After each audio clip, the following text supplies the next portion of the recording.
হাজীগণ মদিনার সময়গুলো কিভাবে কাটাবেন? মদিনায় অবস্থানের সময়গুলোতে বেশি বেশি মসজিদে হারামে নামাজ পড়ার চেষ্টা করবেন, যেহেতু সেখানে এক রাকাতে 1000 রাকাত নামাজের সওয়াব পাওয়া যায়। সেজন্য বেশি বেশি করে আমরা সেখানে নফল নামাজ, আগের কাজা থাকলে কাজা নামাজ পড়ার চেষ্টা করব, তাহাজ্জুদ পড়ার চেষ্টা করব, নফল নামাজগুলো পড়ার চেষ্টা করব।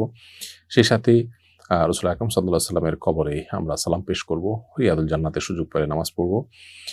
সুযোগ না পাইলে তাতে কোনো অসুবিধা নেই, কিন্তু রাসূল সাল্লাল্লাহু আলাইহি ওয়াসাল্লামের কবরে আমরা থেকে থেমে মাঝে মধ্যে সালাম পেশ করব, যে কদিন থাকি মদিনাতে।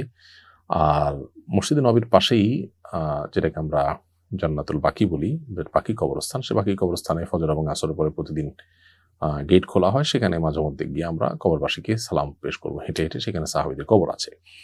এছাড়া মদিনাতে অবস্থানকালীন সময়ে মাঝে মধ্যে কুবার মসজিদে যেয়ে সেখানে 2 রাকাত নামাজ পড়ার চেষ্টা করব। সেটি একটা উমরার সওয়াব এনে দিবে আমাদেরকে, এবং নবী সাল্লাল্লাহু আলাইহি ওয়াসাল্লাম সেটি করতেন।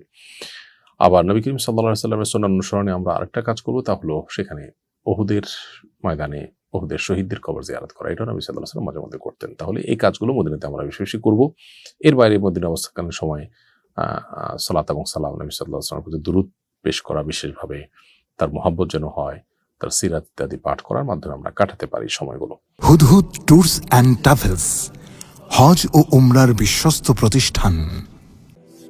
রাহবার হয়ে পথ দেখাবে, হুদহুদ ট্যুরস অ্যান্ড ট্রাভেলস।